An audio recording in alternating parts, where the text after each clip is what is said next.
Hello and welcome to this episode of Ways to Change Your Workplace. And I'm very, very excited to introduce to you today my friend who's already been on the podcast once before, and her name is Leanne Hughes.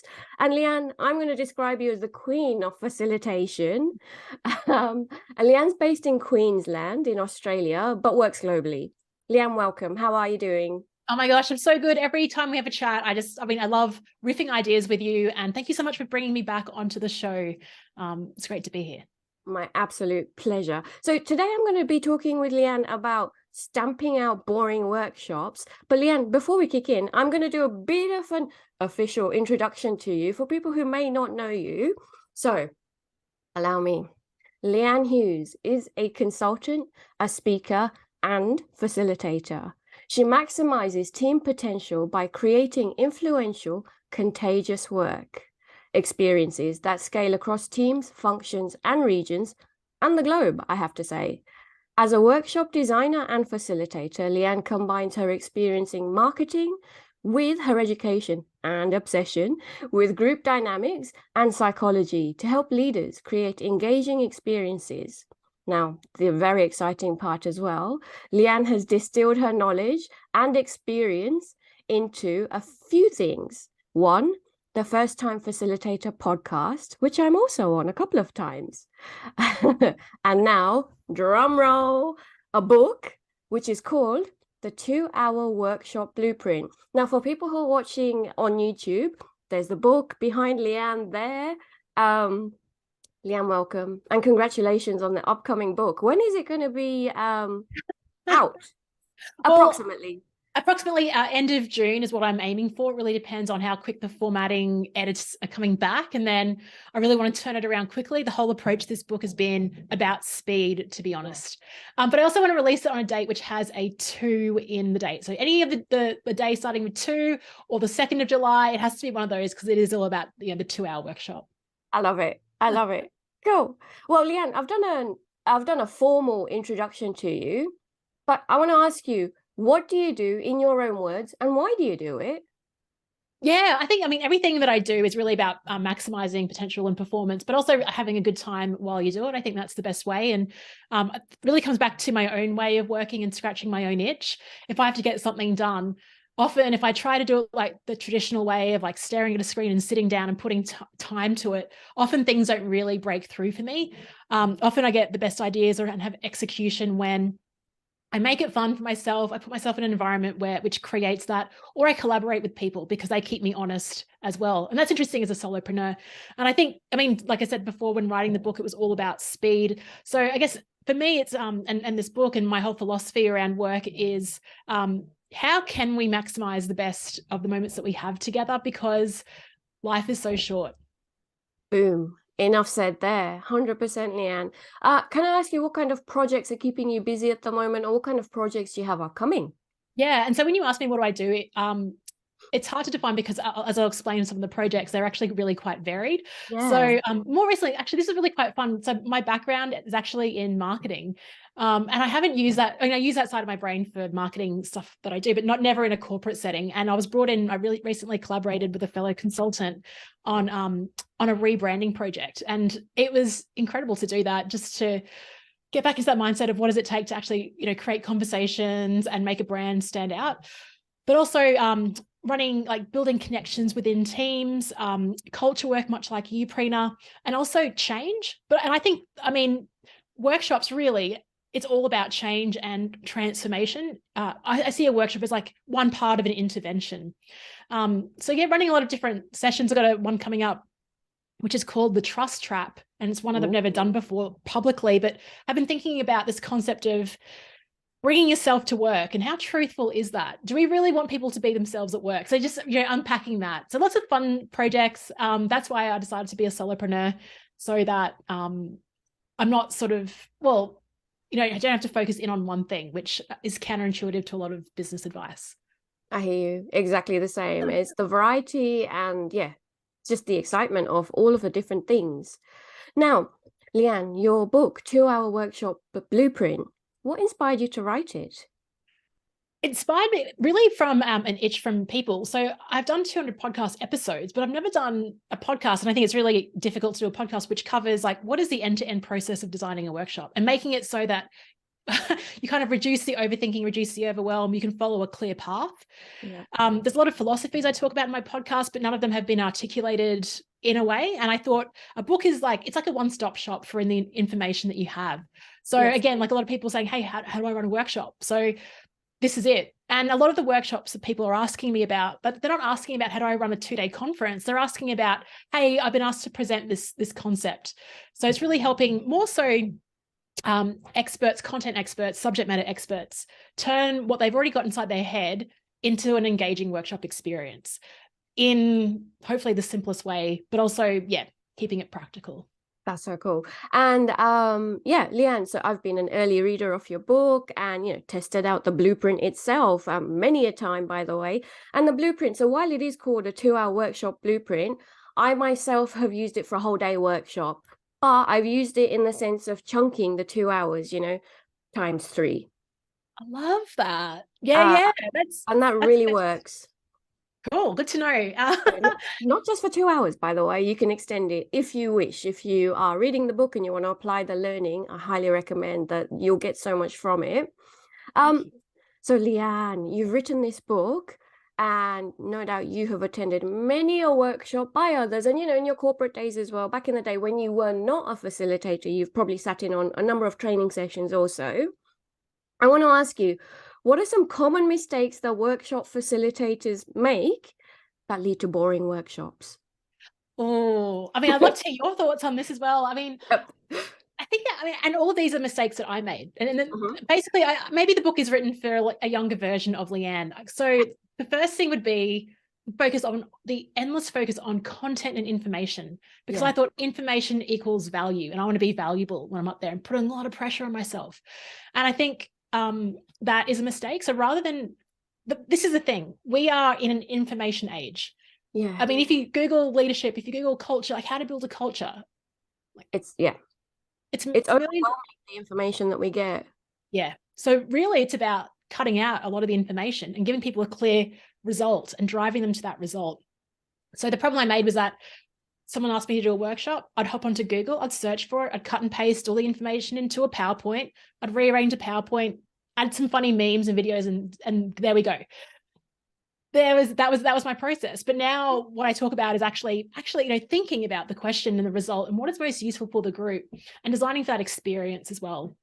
And cutting out a lot of content and leaving space for connection and conversation. So it's really not about me, the expert. It's about, we're all trying to tackle this concept. How can we leverage each other and you know, the brains in the group to do that? So that's been, I guess, a bigger shift from first-time facilitator to where I am now.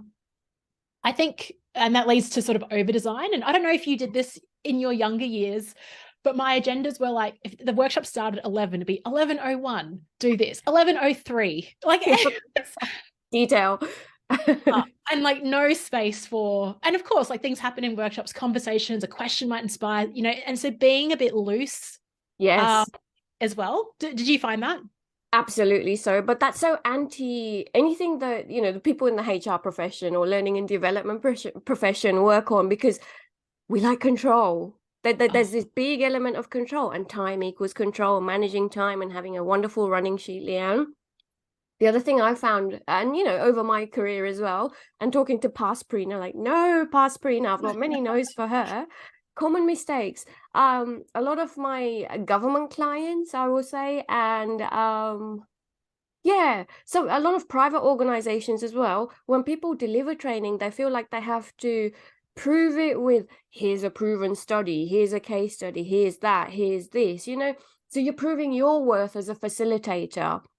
Yes, absolutely valid in some cases, but sometimes I think we can overdo it by relying on content from external sources rather than creating that conversation and experience, as you said. So I love the fact that you said that you designed for experience. So every single workshop based on your blueprint will be designed for experience. It won't be like a copy and paste model. It will be tailored to the situation. And that's how I've been using it, Leanne. And a space for connection and conversation. Aha, because the other thing also, the mistake that many facilitators make is that they pitch themselves as the expert in the room. And that's so wrong. You know, when I'm delivering workshops, absolutely, you know, like I'll know my content, I'll know my stuff. However, there's people in the room with brains who've been through so much more, lived experience, you know, whatever else. So we try to garner their information. So current Prina has evolved to use the participants as well. So making it interactive and engaging. Yeah. One of the feedback I actually got on one of my workshops was that it was too interactive. But I think that's a good thing. That is a good thing. That's super interesting. Did you unpack that? Did you find out Yeah. more? Yep. Okay. It was a workshop on culture change and addressing toxic workplace behaviors, and too interactive in the sense that I think some people didn't want to speak about the issues at hand. So interesting learning there. Yeah. Yeah. I think, yeah, I reckon I could be accused of that as well sometimes, because the other element is, oh gosh, there's so much we could unpack from what you said, but I talk about, including contrast and like, a shift in energy through different mediums and activities. And sometimes, again, past Leanne, hopefully I don't do it as much now, but I still fall in the trap of wanting to make it so good that I will put too much contrast in, and it's a bit like a roller coaster. So there's no time to really settle in and provide space. I think that speaks to maybe my mode of working, which my personal way of preference is like speedy, fast, contain it, move on. That is not the general population. Like some people might share that, others might need more time to digest content, or their expectation is that they're to sort of listen as opposed to participate. So expectations are important. We can talk about that later. But the other part I want to pick up on what you said before was that imposter monster that comes when we deliver a workshop and thinking, oh, I've got to quote HBR and what David Rock does, and like bringing in all these models. And something I actually talk about in the book is actually creating your own framework based on your own expertise. And you don't have to be certified or have an MBA or a PhD to create your own framework. It's just a way to help your content be more memorable. Yeah, 100%. I'm glad that you raised that. And as a facilitator, it really gets you thinking about that content and the audience itself and the kind of conversation that it will generate if you create your own framework and whatever else as well. So tried and tested, and I love that element especially. You talked about contrast and energy. And as a facilitator, energy is a really interesting one in that we have to have high energy ourselves, even if you've had a crappy night's sleep the night before, or even if you're, doing an online presentation in the middle of whenever for America or whatever. But then the energy of the room as well. So you have to be really present as a facilitator, Leanne, I imagine, to be able to read and sense and gauge that constant energy level of the group that you're facilitating. Yeah, and you're right. And I think I think the energy absolutely depends on the fact, like the group, the content. I was working with a group, actually, when I was in Thailand, I ran a webinar for a group in Australia, and they lead really tough webinars with sort of broken families.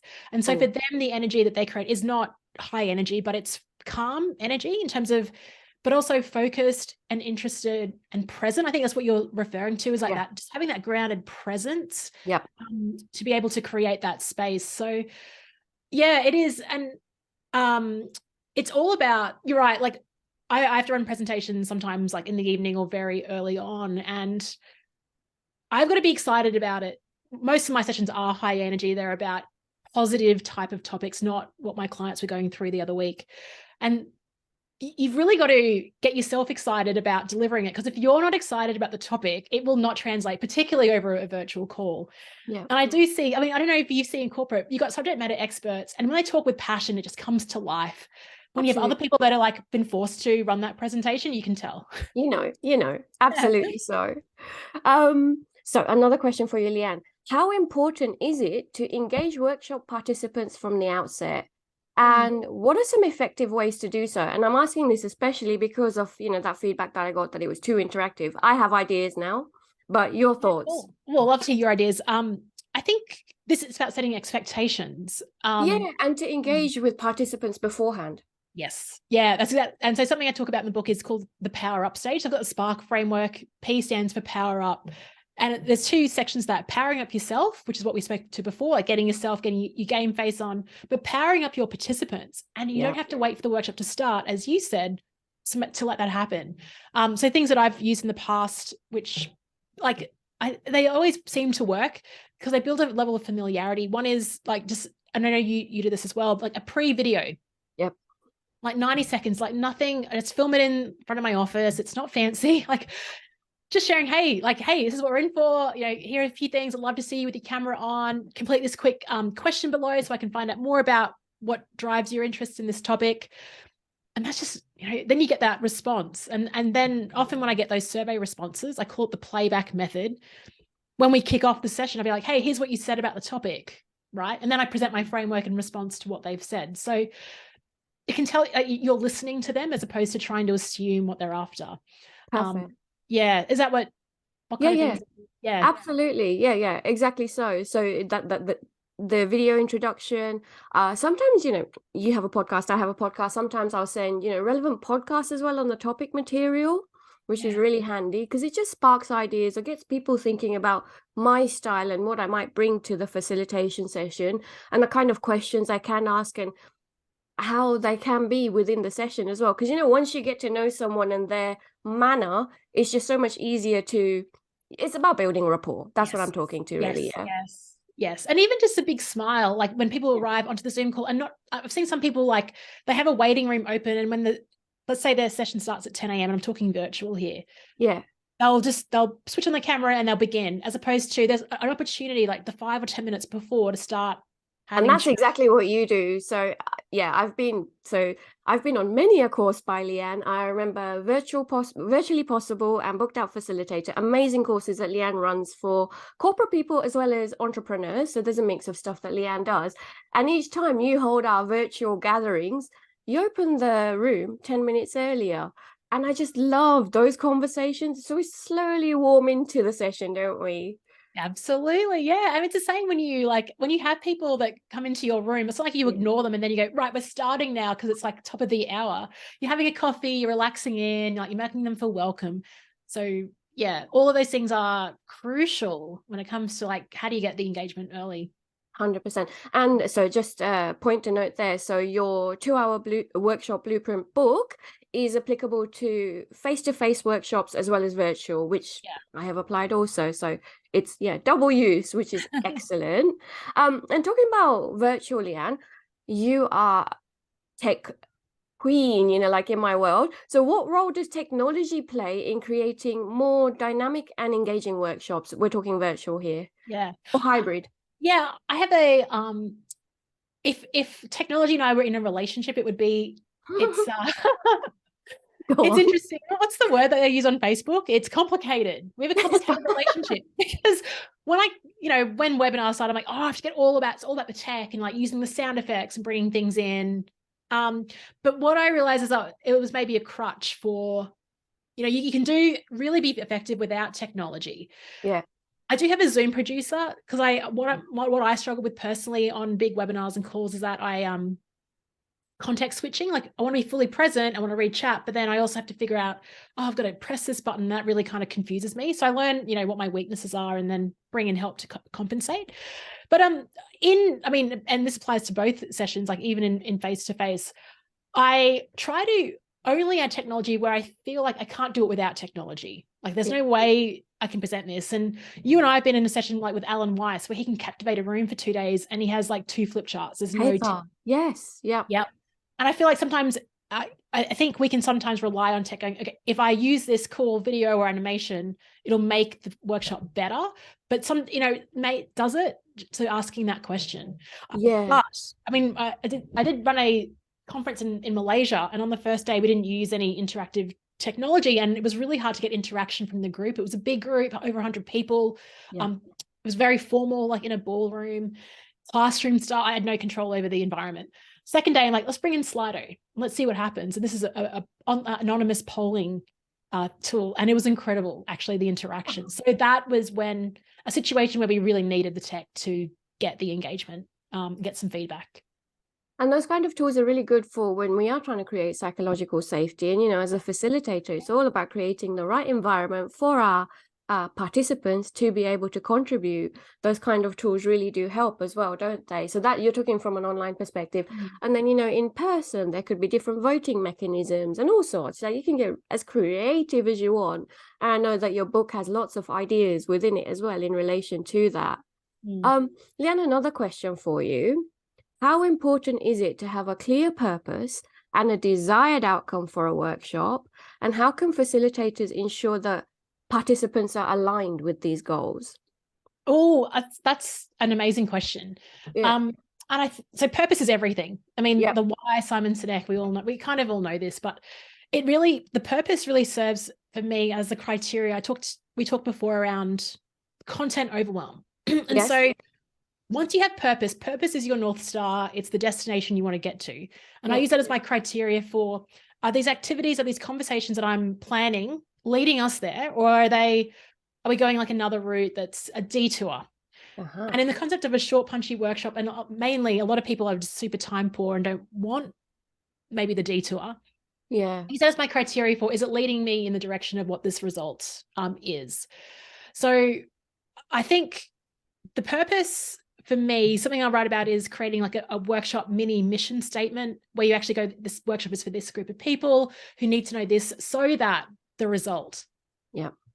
And the other thing to keep in mind is that the workshop may be one method to get the result, but it may not be everything. And I know, Prina, you do speaking, you do coaching, right? So all of those are supplementary things, advising, that can help get to the result. The workshop is a part, but it's not the be all and end all. Like, I think we try to stamp out unconscious bias in a 2-hour workshop.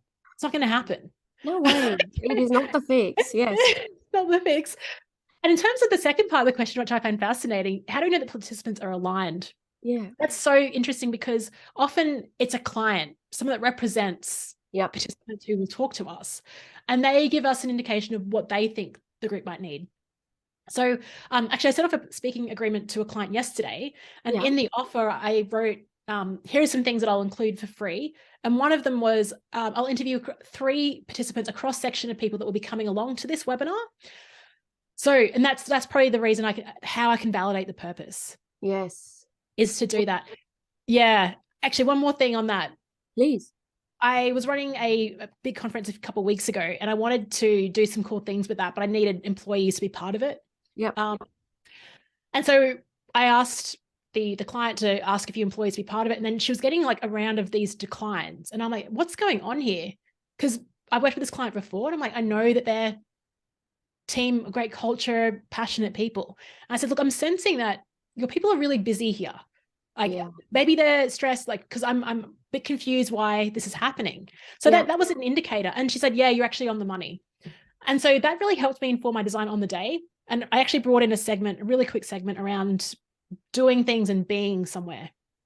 And I wouldn't have had that. And actually, when I ran the panel at the end of the day, everyone's like, that was the number one thing. It's just that highlight of being versus doing. Wouldn't have got there if I hadn't picked up on the signal beforehand. So that's a brilliant point. So as facilitators, so, here we're talking to external facilitators or even internal facilitators. Often a workshop is a pain in the bum for someone who is so busy during the day that they are going to be your biggest resistor initially. So hence the question of how we engage with audience beforehand. So that's one element. The other thing is as well, some of the workshops, no doubt, that you run and some of the workshops that I run are mandatory. When they're mandatory, so volunteer and voluntold are 2 different things, and that's your lingo, I know. So people who are voluntold, you have to attend this workshop, are going to hate whoever's, told them to attend. But then on the day itself as well, there's just this big, you can see it from people, you can see it from participants, that they're just not present and there. How do you address that, Leanne? So you're in a workshop, you've got, I'm so busy. I address it immediately. I'm like, I don't know, like I'd even start from a place of like empathy. And honestly, I've been there as well. Like, and I would say, look, I've been there. Like I'm so busy. My calendar looks like this. And I might put up like a picture of calendar Tetris, which I joke about. You're all playing calendar Tetris, and now you got this. Like, this is the worst. Like, but so I would actually build the objection up front, and I always do it, especially if it's obvious. Like when I was working, my first gig out of leading corporate was running leadership workshops all around Asia. And these are busy construction managers. I've never worked on a construction site. I've worked in mining sites, not construction. Plus, like was relatively young compared to who was in the audience, and I'm female, and the group were mainly 95% male in another country. And so what I'm thinking is like, what are they thinking? They're thinking, who the heck is this young upstart from Australia teaching us about leadership? Yep. I just brought that up right at the beginning. Yeah. Call it. Yeah, called it. And you can see it. Like everything just, I called it. So it all diminishes. There's no calling the objection up front. But then, framing it in a way saying, look, I'm here to start conversations. You're the experts in construction. You're the experts in your own company culture. Back to what you said before, Prina. And, I'm here to provoke conversation using processes and models and things like that to get you to build your leadership capability on site. So going back to the purpose. Perfect. And it just dissolves once you address those objections. I do that as well. Like, why are we all here? How are we feeling? Are we stressed? How many emails are we receiving today? And I've got a funny gift that I start with as well. Just to, a bit of humor is always good. But from a time perspective, it's really important to have the right people in the workshop present. And, it's often giving permission to switch off from your daily business as usual activities as well, and enjoy your day, enjoy your time out. A little bit of a holiday from your everyday to-dos, ideally. Well, I know you talk about the balcony, the basement, the dance floor, balcony. There we go. Yeah. One of the fun activities is like everyone grab your phone and close all the apps that you have and count how many apps you've got open. Whoa. I closed like 45 apps the other day. I was like, oh my goodness. And it's just kind of like, who is the most, so you kind of kick off with that, but it's a nice way to sort of check people in to like you said, and there's a bit of humor involved. And being present. Yeah, exactly. Because their time is valuable and our time is valuable as well. It's a two-way street. So while we're talking about, activities and energy levels, so what are some ways to keep energy levels high through the workshop, particularly during long sessions? Yeah. Well, I don't know if it's so much as high energy, because I know that I can still be focused and attentive while I'm tired, but I'm still interested. But I think it's all about, the hardest part is like maintaining the attention and focus. Yes. Okay. Yes. And so something that is, if you listen to any of the podcasts, I talk about contrast. I think that's the most important thing. So contrast in terms of everyone's going to get bored. If you just stand there and have a PowerPoint and talk to that for an hour, it's boring. Like it's just monotonous, because there's no scene change or contrast or something that's different that will hook me in. So moving from, perhaps start the PowerPoint, then you might move to a flip chart, then a group activity, then get people standing, right? Sharing in groups, sharing in pairs. Always thinking about how do you weave in an element of change across the scope of your day. Giving permission for people to like leave the workshop room, go for a walk and talk for 15 minutes. Like just get out of the space. That's a form of contrast too. Yeah. Yeah. I always, especially for the long ones, I have an energy monitor in the room. Assign someone, and they'll say, "Prina, we're tired," or whatever, the collective voice. Which is really good to have. Okay, so how can workshop facilitators create safe and inclusive environments where all participants feel comfortable sharing their ideas and opinions? This is a tough one, and one that every facilitator wants the answer to, Leanne. I mean, there's definitely ways, but there's also inbuilt systems and ways of working that can come against us. And especially if you're an external, you may not know, but I mean, we talked about pre-work before and setting expectations. I think the environment is actually a key one. Like, how is it all set up? If you've got everyone sitting in rows facing the front, it creates a different dynamic as opposed to sitting at trestle tables or round circles, or even no tables at all. Like those, there are signals of engagement.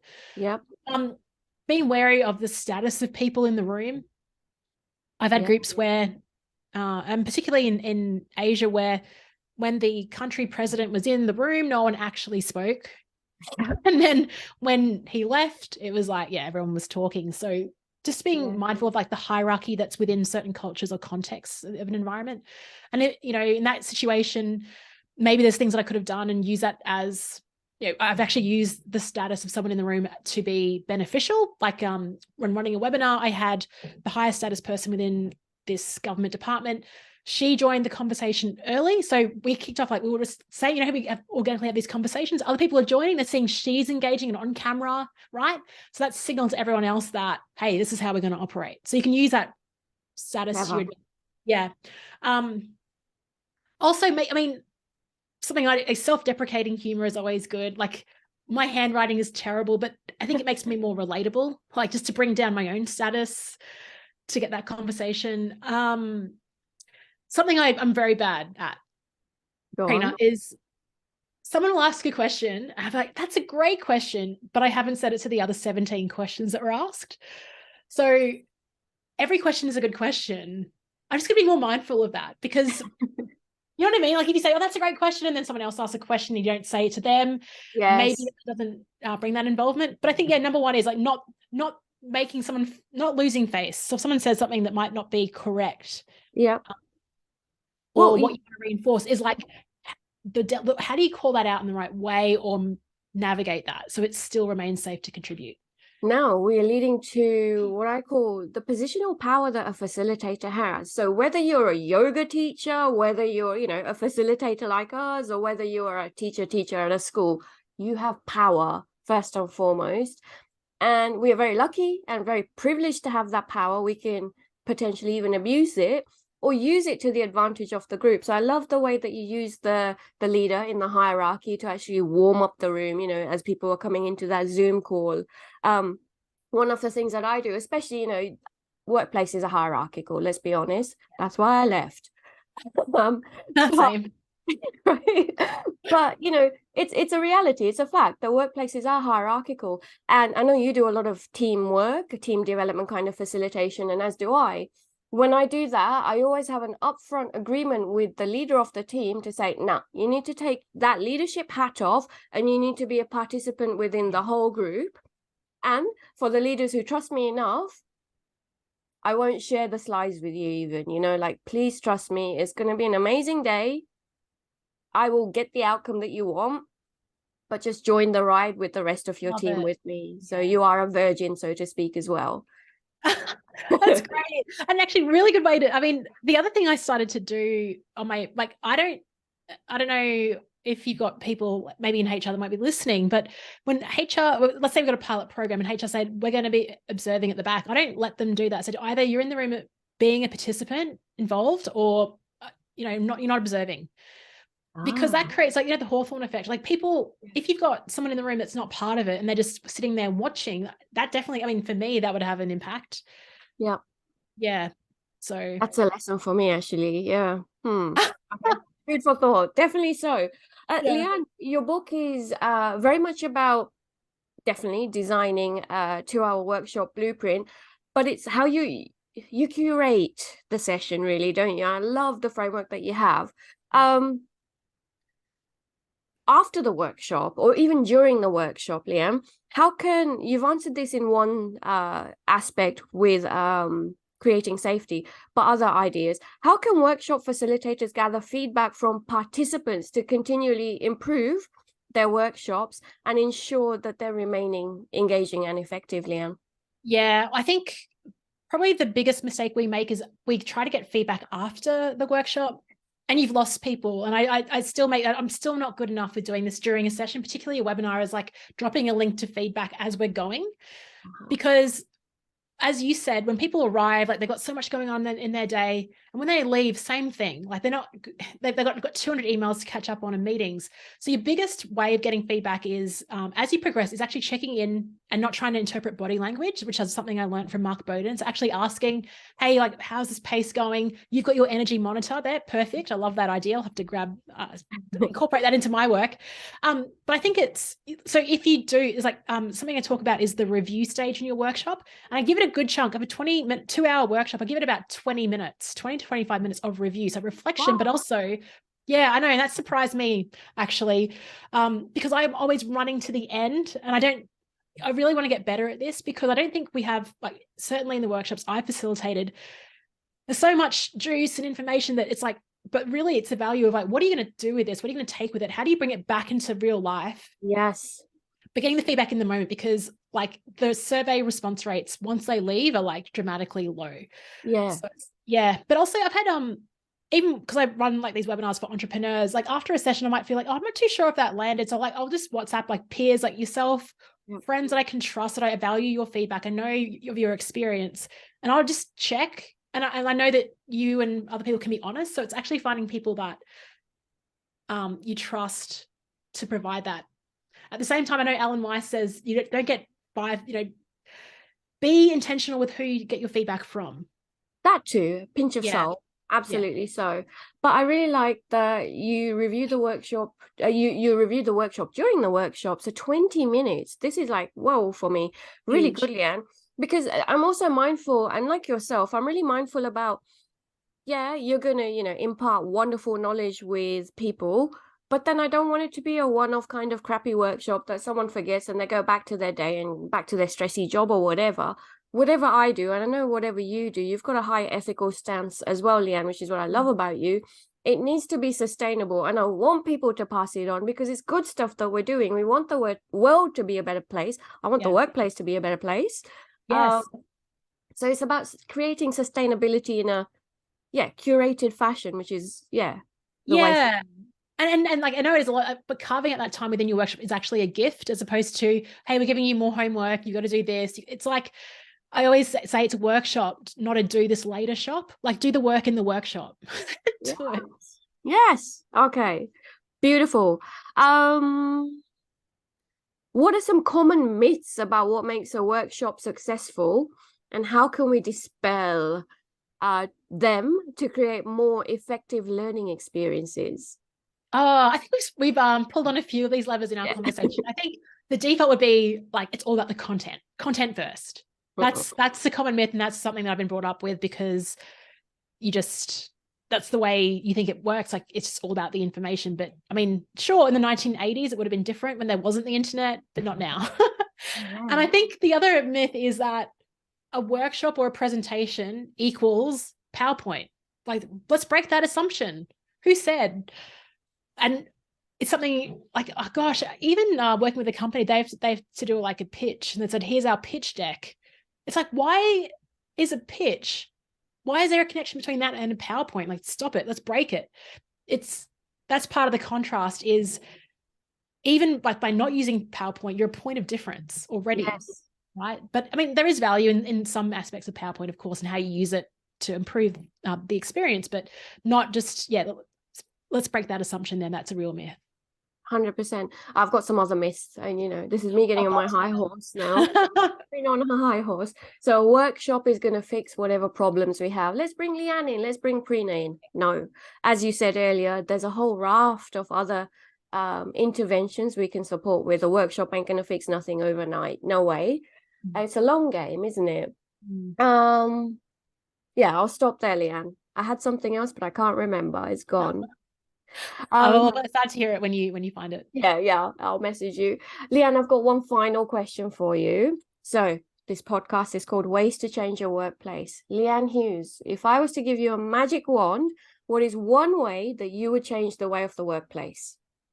Oh, I love this question. There's so many things you could do. One thing, I think in the context of what we just spoke about, I think, and back to that, a workshop is it's more than just information share. And I think let's look at let's widen our vision in terms of what are the opportunities within a workshop that are available. And so I guess if I had a magic wand, it would be to promote that a workshop is all about building connections, introducing people, building your culture. You can tell what a culture is like through their meetings. I know you've identified that. It's opportunity to get feedback and to listen to your people. It's more than just an information share. So that would be my thing, particularly as we like hybrid work, remote work, is like seeing actually there's so many amazing things a workshop can do, that rather than just that compartmentalized content piece. Totally. And I've remembered what I was going to say. So the other myth is that, we'll develop our leaders on a leadership development program, Leanne, and they'll be wonderful. My issue with workplaces is that, no, you haven't developed them as proper decent managers yet, and you can't just jump to leadership development. So we need practical management first. Yes. And then we move to theoretical leadership and all of the sexy stuff there. Can I just add one more thing? Because you just inspired another thought that Michael Bungay Stanier shared. It's so funny. Like when we take people to training, we put them into like, basically, they're a goldfish. They might be swimming in dirty water, right? That's their workplace culture. Then you take the goldfish out and you train them. You give them leadership development, management training, and you put them back into the dirty water. Like nothing can change. I love that. Isn't that great and powerful? Totally. Yeah. I think we need another conversation about this because, development is so important to all employees. When I worked, I was all about development, and that's the other enticing, employee benefit, if we're talking employee value proposition from a HR perspective, we develop our people. Do you develop them well, though? To be continued, Leanne, in a potential future podcast. Amazing. Another idea there, Leanne. Thank you so much for today. Until the next time. Thanks, Prina. I loved our chat. Chat to you soon. My pleasure.